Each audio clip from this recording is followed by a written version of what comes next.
वंचित और पिछड़े समाज को सम्मान दिलाने वाले बी.आर. अम्बेडकर की कहानी। हमारे बाबा साहेब भाग 5।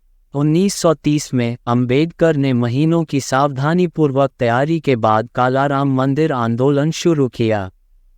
लगभग 15,000 स्वयंसेवक कालाराम मंदिर सत्याग्रह में एकत्र हुए, जो नासिक में अब तक देखे गए सबसे बड़े जुलूसों में से एक था। जुलूस का नेतृत्व एक सैन्य बैंड और स्काउट्स के एक समूह ने किया, जिसमें पहली बार देवता की एक झलक पाने के लिए महिलाएं और पुरुष दोनों अनुशासन, व्यवस्था और दृढ़ संकल्प के साथ मार्च कर रहे थे। 1927 तक अम्बेडकर ने अस्पृश्यता के खिलाफ सक्रिय आंदोलन शुरू करने का निर्णय लिया था। उन्होंने सार्वजनिक पेयजल संसाधनों तक पहुंच की मांग के लिए सार्वजनिक प्रदर्शनों और मार्चों से शुरुआत की। इसके अतिरिक्त उन्होंने हिंदू मंदिरों में प्रवेश के अधिकार के लिए संघर्ष शुरू किया। उनके उल्लेखनीय कार्यों में से एक अछूत समुदाय के शहर के मुख्य जल टैंक से पानी लेने के अधिकार के लिए लड़ने के लिए महाड में एक सत्याग्रह का नेतृत्व करना था। उस वर्ष बाद में आयोजित एक सम्मेलन में अम्बेडकर ने जातिगत भेदभाव और अस्पृश्यता के वैचारिक औचित्य के लिए प्राचीन हिंदू पाठ मनुस्मृति मनु के कानून की सार्वजनिक रूप से निंदा की। अवज्ञा के एक प्रतीकात्मक कार्य के रूप में उन्होंने 25 दिसंबर 1927 को औपचारिक रूप से मनुस्मृति की प्रतियां जला दी, जिससे उनके हजारों अनुयायी इस कार्य में शामिल हुए। ये वार्षिक कार्यक्रम, जिसे मनुस्मृति दहन दिवस के नाम से जाना जाता है, अम्बेडकरवादियों और दलितों द्वारा मनाया जाता है, जो समानता और न्याय के लिए चल रहे संघर्ष का प्रतीक है। ये हिंदू समुदाय की गहरी जड़ें जमा चुकी मान्यताओं और प्रथाओं को चुनौती देने में हुई प्रगति की एक शक्तिशाली अनुस्मारक के रूप में कार्य करता है, साथ ही अम्बेडकरवादियों और दलितों के बीच एकता और सशक्तिकरण को भी प्रेरित करता है। सभी भारतीयों के लिए न्याय और समानता प्राप्त करने के लिए अम्बेडकर की दूरदर्शिता और अटूट दृढ़ संकल्प जातिगत भेदभाव, लैंगिक असमानता और धार्मिक असहिष्णुता जैसे मुद्दों से निपटने के उनके अथक प्रयासों में स्पष्ट रूप से दिखाई देते थे।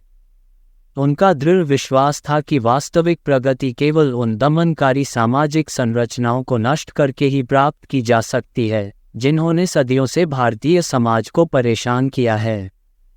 अम्बेडकर के प्रस्तावों का उद्देश्य राष्ट्र के लिए एक लोकतांत्रिक और सर्वसमावेशी आधार स्थापित करना था, जो प्रत्येक नागरिक के लिए बुनियादी अधिकार और सुरक्षा सुनिश्चित करता था। अपने अथक प्रयासों और दूरदर्शी सोच के माध्यम से उन्होंने भविष्य की पीढ़ियों के लिए प्रेरणा के रूप में काम करते हुए अधिक निष्पक्ष और न्यायसंगत भारत की नींव रखी। ये पहचानना महत्वपूर्ण है कि उनका संघर्ष केवल भौतिक स्थान तक पहुंच तक ही सीमित नहीं था। यह उनकी पहचान को पुनः प्राप्त करने और उनके समुदाय के इतिहास की कहानी को फिर से लिखने के बारे में था।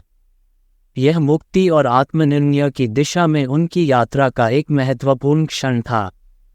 अंततः 25 सितंबर 1932 को पूना पैक्ट नामक एक समझौता हुआ। अम्बेडकर ने हिंदुओं के बीच दलित वर्गों का प्रतिनिधित्व किया, जबकि मदन मोहन मालवीय ने अन्य हिंदुओं का प्रतिनिधित्व किया। इस समझौते के परिणामस्वरूप सामान्य निर्वाचन क्षेत्र के भीतर अनंतिम विधायिकाओं में दलित वर्गों के लिए आरक्षित सीटों का आवंटन हुआ। 1932 में ब्रिटिश औपनिवेशिक शासन के दौरान सरकार ने एक घोषणा की जिसने सामाजिक न्याय के लिए संघर्ष को और तेज कर दिया। उन्होंने दलित वर्गों के लिए एक अलग निर्वाचन क्षेत्र का विचार पेश किया, जिसे सांप्रदायिक पुरस्कार के रूप में जाना जाता था। हालांकि इस प्रस्ताव को महात्मा गांधी के तीव्र विरोध का सामना करना पड़ा। उन्हें डर था कि इससे हिंदू समुदाय विभाजित हो जाएगा। इस पृथक निर्वाचन क्षेत्र के विरोध में गांधी जी ने पूना की यरवदा सेंट्रल जेल में कैद रहते हुए उपवास शुरू कर दिया। उनके उपवास ने मदन मोहन मालवीय और पलवनकर बालू जैसे राजनीतिक हस्तियों और कार्यकर्ताओं का ध्यान आकर्षित किया, जिन्होंने येरवडा में अम्बेडकर और उनके समर्थकों के साथ संयुक्त बैठकें आयोजित कीं। प्रत्येक बीतते क्षण के साथ उनका दृढ़ संकल्प और मजबूत होता गया। जिससे उस पवित्र स्थान में प्रवेश पाने के उनके अटूट संकल्प को बढ़ावा मिला, जिसे बहुत लंबे समय से उन्हें अन्यायपूर्ण तरीके से अस्वीकार कर दिया गया था। उनका संघर्ष केवल उनकी अपनी मुक्ति के लिए नहीं था, बल्कि भावी पीढ़ियों के अधिकारों और सम्मान के लिए भी था। यह मंदिर समाज में व्यापक भेदभाव और पूर्वाग्रह के खिलाफ एक बड़ी लड़ाई का प्रतीक है। वे समझते थे कि मंदिर की बाधाओं पर विजय पाने से पूरे देश में एक शक्तिशाली संदेश जाएगा, जो दूसरों को उन दमनकारी मानदंडों पर सवाल उठाने और उनका सामना करने के लिए प्रेरित करेगा जिन्होंने उन्हें रोक रखा था। वंचित और पिछड़े समाज को सम्मान दिलाने वाले B.R. अम्बेडकर की कहानी, हमारे बाबा साहेब, भाग 5 समाप्त। धन्यवाद। आप देख रहे थे गॉड ब्लेस टीवी हिंदी। हमारे साथ जुड़ने के लिए सब्सक्राइब अवश्य करें।